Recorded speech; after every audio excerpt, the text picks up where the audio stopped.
que a China é um país comunista, ditatorial e que... Mas você já viu o Jack E a Chan? lavagem cerebral lá é Então, tudo bem. fudidaço.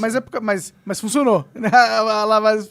Funciona? Tipo, até o Jack Chan, que é um artista, ele falou que é uma China, que o governo chinês é foda, caralho.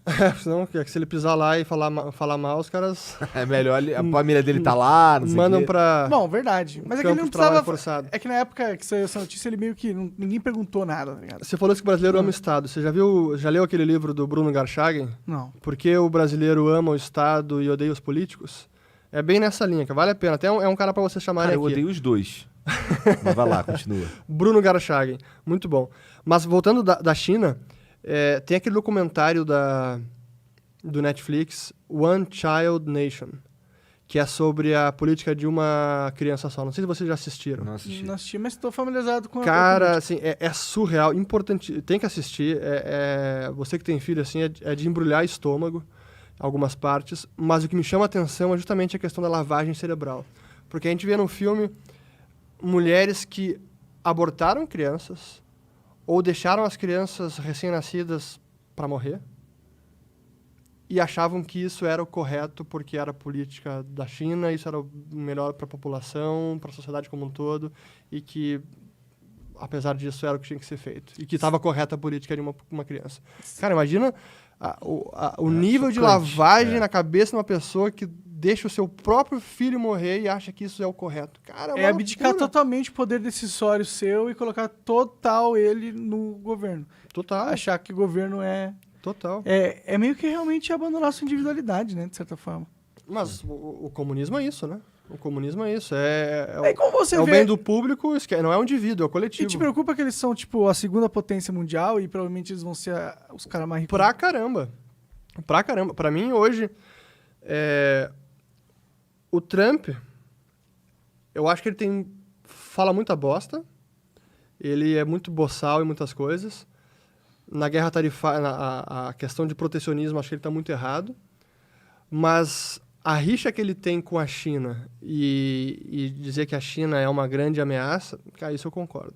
Eu acho que ele é o primeiro presidente que está peitando a China e os anseios hegemonistas da China. Porque eles querem ser uma hegemonia, querem ser a potência primeira do planeta. Isso está dito, está escrito, esse é o plano do governo. Tem lá os 100 anos da China, que é 2049, né, da Revolução Cultural.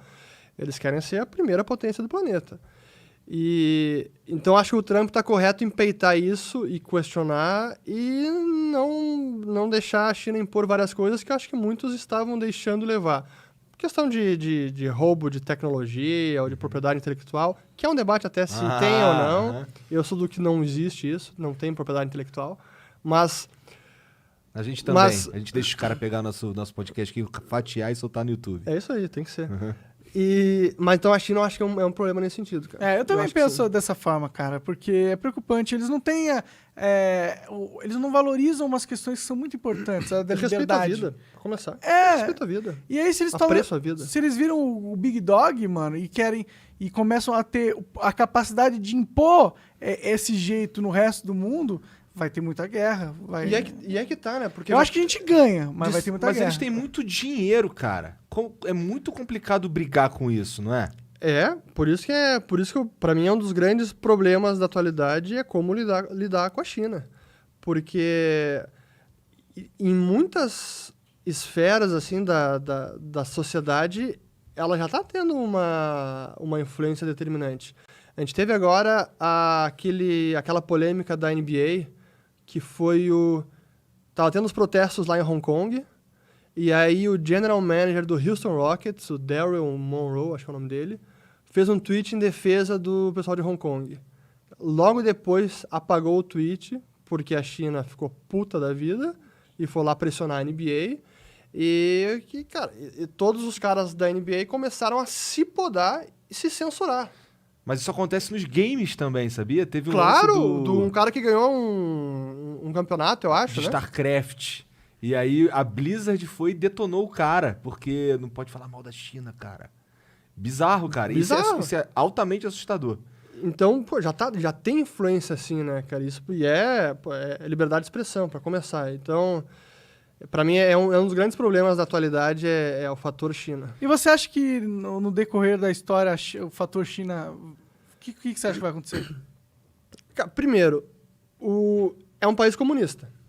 Então, dito isso, eles são extremamente dirigistas.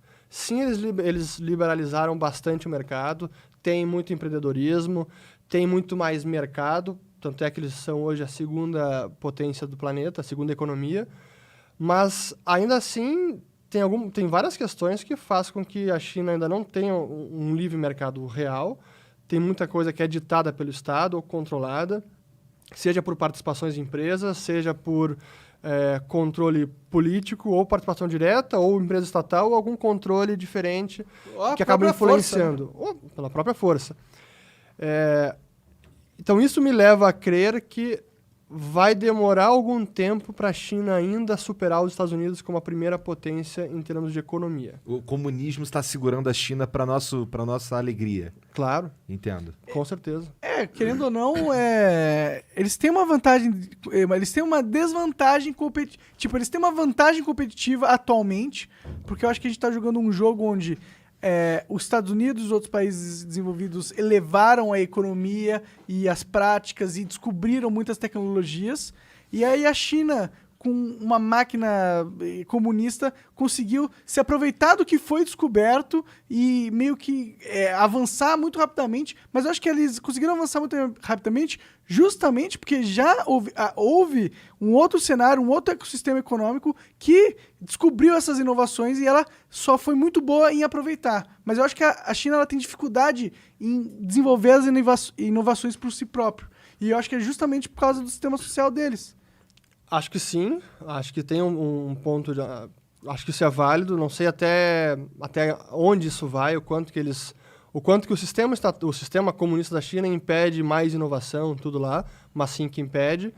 Mas para mim o pior de tudo não é nem aproveitar as inovações e tecnologias e com isso fazer a economia crescer, mas é usar das tecnologias para o bem do partido e para controlar a população ao extremo. As coisas que a gente vê lá de controle da população, de câmeras, de vigilância, com os aplicativos tipo o WeChat, o outro lá que é o WeChat e o Alipay, acho que é o da Alibaba. Uhum. Cara, hoje na China, mais de 75% dos pagamentos são feitos por telefone. É mobile payments. Eles pularam o cartão de crédito, não usam, é tudo mobile payments. Se vai o cara que vende gato, cobra viva, tem lá o cartazinho com código QR, passa o mobile payments.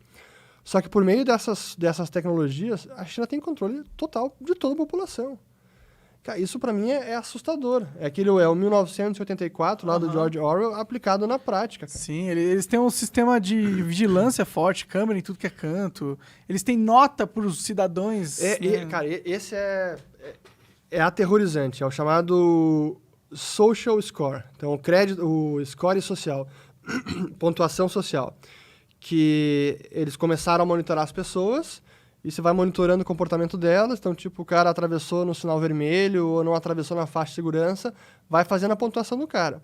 E aí, no fim das contas, a ideia, e pelo que eu li isso já está sendo implementado, é usar esse score social para o cara vai poder receber crédito no banco. Vamos ver aqui o seu cadastro positivo aqui, como é que tá. Você pode ficar nesse hotel? Não, esse hotel é só quem tiver score. Mas é exatamente isso. Não, tô ligado. Um episódio de Black Mirror.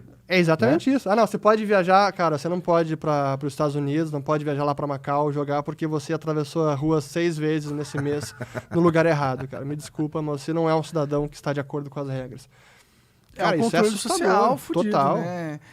Mas ao mesmo tempo, acho que precisava ter um negócio desse no Brasil aqui, pra ver se o brasileiro melhorava um pouquinho. Caralho. Tô só Não brincando. quero, não, cara, eu tô só brincando, só zoeira. É que isso de cultura, essas coisas culturais, a gente não muda da noite pro dia, né? Cara? Você não isso força muito nas foda, pessoas, você isso é muito ensina. foda. Você Eu lembro quando teve uma época que eu morei na Alemanha, isso foi em 2004. Eu morei na Alemanha em 2004, passei uns 4 meses lá fazendo estágio na empresa que eu trabalhava, e depois morei em 2006 também. E eu lembro direitinho, cara, atravessando a rua, cara, sinal vermelho, cidade vazia, tarde da noite, não passa carro, cara, não atravessa o sinal se tiver vermelho. Então não atravessa a rua se tiver o sinal vermelho. Só quando só quando abre o sinal que ele vai lá e atravessa. E daí você pergunta, cara, pode passar, não tem ninguém aí, cara. Por que você não passa? Cara, não. Isso é exemplo para as crianças, porque sabe que se tá o sinal do pedestre está vermelho, não pode passar. Faz sentido, Então, legal, Então, cara, aqui no Brasil, o cara passa lotado, não tá nem aí. Assim, é muita diferença de cultura.